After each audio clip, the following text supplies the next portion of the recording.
गुप्त साम्राज्य के पतन के बाद भारत पर किसी एक शक्ति का राज्य नहीं रहा।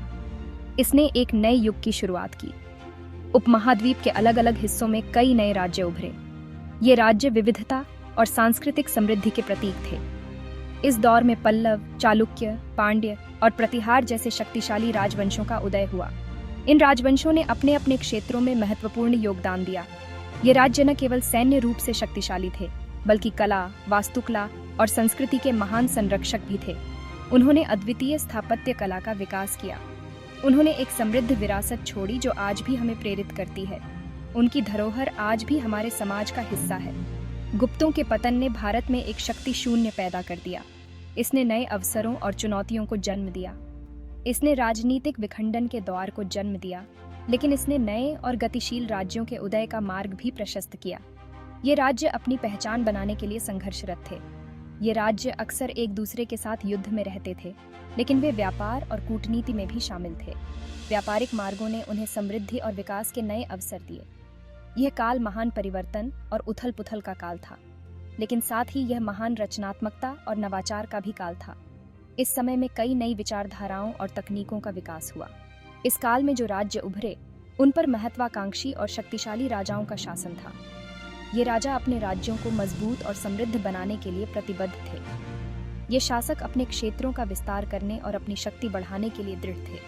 उन्होंने मजबूत सेनाएं बनाई और अपने प्रतिद्वंद्वियों के खिलाफ भयंकर युद्ध लड़े। इन युद्धों ने उनके सैन्य कौशल को और निखारा। निरंतर युद्ध विघटनकारी हो सकते थे, लेकिन इससे नई सैन्य तकनीकों और रणनीति का विकास भी हुआ। इन तकनीकों ने भविष्य के युद्धों को प्रभावित किया। भारत के नए राज्य केवल युद्ध और विजय के बारे में नहीं थे, वे शिक्षा, संस्कृति और कला के केंद्र भी थे। इन राज्यों ने शिक्षा और ज्ञान के प्रसार में महत्वपूर्ण भूमिका निभाई। इस काल के राजा कला और विज्ञान के महान संरक्षक थे। उन्होंने विद्वानों और कलाकारों को प्रोत्साहित किया। उन्होंने भव्य मंदिरों और स्मारकों का निर्माण किया, और उन्होंने कवियों, संगीतकारों और विद्वानों के काम का समर्थन किया। इसने भारतीय संस्कृति को समृद्ध और विविध बनाया। दक्षिण में पल्लव, चालुक्य और पांड्य प्रमुख शक्तियों के रूप में उभरे। ये राजवंश अपने समय के सबसे प्रभावशाली और शक्तिशाली शासक थे, जिन्होंने दक्षिण भारत के इतिहास को आकार दिया। इन राज्यों ने महत्वपूर्ण व्यापार मार्गों को नियंत्रित किया और अपने प्रभावशाली मंदिरों और शक्तिशाली शासकों के लिए जाने जाते थे। व्यापार मार्गों के नियंत्रण ने उन्हें आर्थिक रूप से समृद्ध बनाया और उनके सांस्कृतिक प्रभाव को भी बढ़ाया। वे प्रभुत्व के लिए आपस में लड़े, लेकिन उत्तर से खतरों का सामना भी किया। इन संघर्षों ने उनकी सैन्य रणनीतियों को और भी परिष्कृत किया और उन्हें एकजुट होकर बाहरी आक्रमणों का सामना करने के लिए मजबूर किया। दक्कन का पठार उनकी महत्वाकांक्षाओं का अखाड़ा बन गया। इस क्षेत्र की भौगोलिक स्थिति ने इसे एक महत्वपूर्ण रणनीतिक स्थान बना दिया, जहां से वे अपने साम्राज्यों का विस्तार कर सकते थे। कांचीपुरम में अपनी राजधानी के साथ पल्लव कला के अपने संरक्षण, विशेष रूप से उनके रॉक कट मंदिरों के लिए जाने जाते थे। उनकी स्थापत्य शैली ने आने वाली पीढ़ियों को प्रेरित किया और दक्षिण भारतीय वास्तुकला में एक नया मानक स्थापित किया। बादामी में केंद्रित चालुक्य अपनी सैन्य शक्ति और कुशल प्रशासन के लिए प्रसिद्ध थे। उनके प्रशासनिक सुधारों ने राज्य को स्थिरता प्रदान की और उनकी सैन्य उपलब्धियों ने उन्हें एक प्रमुख शक्ति के रूप में स्थापित किया। मदुरई से शासन करने वाले पांड्य भारत के दक्षिणी सिरे को नियंत्रित करते थे और दक्षिण पूर्व एशिया और उसके बाहर व्यापार करने वाले महान नाविक थे। उनकी नौसेना शक्ति ने उन्हें समुद्री व्यापार में एक प्रमुख खिलाड़ी बना दिया। इन दक्षिणी राज्यों ने एक समृद्ध सांस्कृतिक विरासत छोड़ी। उनकी कला, साहित्य और स्थापत्य ने भारतीय संस्कृति को समृद्ध किया और उनकी विरासत आज भी जीवित है। पल्लवों ने मंदिर वास्तुकला की एक अनूठी शैली विकसित की, जिसकी विशेषता गोपुरम नामक विशाल प्रवेश द्वार थे। ये गोपुरम न केवल धार्मिक महत्व रखते थे, बल्कि स्थापत्य कौशल का भी प्रतीक थे। चालुक्य शैव और वैष्णव दोनों के संरक्षक थे और उनके मंदिर इस विविधता को दर्शाते हैं। उनके द्वारा निर्मित मंदिरों में धार्मिक सहिष्णुता और सांस्कृतिक समृद्धि की झलक मिलती है।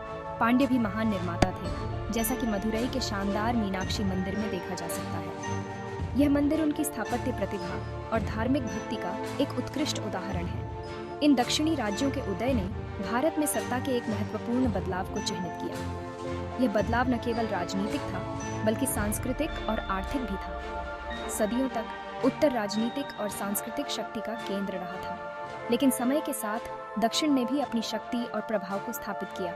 लेकिन पल्लवों, चालुक्यों और पांड्यों के उदय के साथ दक्षिण अपने आप में आ गया। इन राज्यों ने अपनी शक्ति और प्रभाव को बढ़ाया और दक्षिण भारत को एक महत्वपूर्ण क्षेत्र बना दिया। इन राज्यों ने साबित कर दिया कि दक्षिण सैन्य और सांस्कृतिक रूप से दोनों तरह से रेकन्ड विद की जाने वाली ताकत थी। उनकी विरासत आज भी जीवित है और भारतीय इतिहास में उनका स्थान अटूट है। पल्लव 6ठी शताब्दी ईस्वी में प्रमुखता से उभरे। उन्होंने अपनी राजधानी कांचीपुरम में स्थापित की, जो शहर शिक्षा और संस्कृति का एक प्रसिद्ध केंद्र बन गया। पल्लव मंदिर वास्तुकला में अपने आश्चर्यजनक योगदान, विशेष रूप से उनके रॉक कट मंदिरों के लिए जाने जाते हैं। सबसे प्रसिद्ध पल्लव शासकों में से एक महेंद्र वर्मन प्रथम था। वह एक कुशल योद्धा और कला का संरक्षक था। उन्होंने रॉक कट मंदिरों नामक मंदिर स्थापत्य की एक नई शैली की शुरुआत की, जहां मंदिरों को सीधे ग्रेनाइट पहाड़ियों से उकेरा गया था। इन मंदिरों को जटिल नक्काशी और मूर्तियों से सजाया गया था, जो पल्लव कारीगरों के कलात्मक कौशल का प्रदर्शन करते थे। एक अन्य प्रमुख पल्लव शासक नरसिंहवर्मन प्रथम था। वह एक शक्तिशाली राजा था जिसने पल्लव साम्राज्य का विस्तार किया। उन्होंने महाबलीपुरम में शोर मंदिर सहित कई शानदार मंदिरों के निर्माण का काम शुरू किया। भगवान शिव को समर्पित यह मंदिर यूनेस्को की विश्व धरोहर स्थल है और पल्लवों की स्थापत्य प्रतिभा का प्रमाण है। पल्लव कला के भी महान संरक्षक थे। उन्होंने शास्त्रीय तमिल साहित्य और नृत्य के विकास को प्रोत्साहित किया। पल्लव दरबार कई प्रसिद्ध कवियों और विद्वानों का घर था। कला, वास्तुकला और साहित्य में पल्लवों के योगदान का दक्षिण भारतीय संस्कृति पर स्थायी प्रभाव पड़ा। खंड 4 चालुक्य युद्ध और प्रशासन के उस्ताद। दक्षिण भारत में एक और शक्तिशाली राजवंश चालुक्य 6ठी शताब्दी ईस्वी के आसपास दक्कन क्षेत्र में प्रमुखता से उभरा। इस राजवंश ने अपने समय में दक्षिण भारत के राजनीतिक और सांस्कृतिक परिदृश्य को गहराई से प्रभावित किया। उन्होंने अपनी राजधानी बादामी में स्थापित की, जो शक्ति और सांस्कृतिक गतिविधि का केंद्र बन गया। बादामी, जिसे पहले वातापी के नाम से जाना जाता था, चालुक्य साम्राज्य का हृदय स्थल था। चालुक्य अपनी सैन्य शक्ति, अपने कुशल प्रशासन और शैव और वैष्णव दोनों के संरक्षण के लिए जाने जाते थे। उन्होंने धार्मिक सहिष्णुता को बढ़ावा दिया और विभिन्न धार्मिक संप्रदायों के बीच संतुलन बनाए रखा। पुलकेशिन दूसरा सबसे प्रसिद्ध चालुक्य शासक था। उसकी वीरता और नेतृत्व ने चालुक्य साम्राज्य को नई ऊंचाइयों पर पहुंचाया। वह एक शानदार सैन्य रणनीतिकार था, जिसने दक्षिण भारत के एक बड़े हिस्से को शामिल करने के लिए चालुक्य साम्राज्य का विस्तार किया। उसकी सैन्य अभियानों ने चालुक्य साम्राज्य को एक विशाल और शक्तिशाली राज्य में बदल दिया। उसने युद्ध में उत्तर भारत के शक्तिशाली शासक हर्षवर्धन को भी हराया। यह विजय चालुक्य साम्राज्य की सैन्य शक्ति और रणनीतिक कौशल का प्रमाण थी। पुलकेशिन द्वितीय के शासनकाल ने चालुक्य वंश के उच्च बिंदु को चिह्नित किया। इस समय के दौरान साम्राज्य ने सांस्कृतिक, आर्थिक और राजनीतिक क्षेत्रों में महत्वपूर्ण प्रगति की। चालुक्य अपने कुशल प्रशासन के लिए भी जाने जाते थे। उन्होंने एक सुव्यवस्थित प्रशासनिक प्रणाली विकसित की, जिसने साम्राज्य को स्थिरता और समृद्धि प्रदान की। उन्होंने अपने साम्राज्य को प्रांतों और जिलों में विभाजित किया और उन्होंने इन क्षेत्रों पर शासन करने के लिए राज्यपाल नियुक्त किए। यह प्रणाली प्रशासनिक दक्षता और क्षेत्रीय नियंत्रण को सुनिश्चित करती थी। उनके पास कराधान की एक सुव्यवस्थित प्रणाली भी थी, जिससे वे कुशलतापूर्वक राजस्व एकत्र कर सकते थे। इस प्रणाली ने साम्राज्य की आर्थिक स्थिरता को बनाए रखने में महत्वपूर्ण भूमिका निभाई। चालुक्य कला और वास्तुकला के महान संरक्षक थे। उन्होंने अपने शासनकाल के दौरान कई भव्य मंदिरों और स्मारकों का निर्माण किया। उन्होंने एक विशिष्ट शैली में कई मंदिरों और स्मारकों का निर्माण किया, जो उत्तर भारतीय और दक्षिण भारतीय वास्तुकला दोनों के तत्वों का मिश्रण थे। यह शैली उनकी सांस्कृतिक दृष्टि और कलात्मक उत्कृष्टता को दर्शाती है। बलुआ पत्थर की चट्टानों से उकेरी गई बादामी गुफाएं चालुक्य कला और वास्तुकला का एक अच्छा उदाहरण है। इन गुफाओं में नक्काशी और मूर्तिकला की उत्कृष्टता चालुक्य काल की कलात्मक उपलब्धियों को दर्शाती है।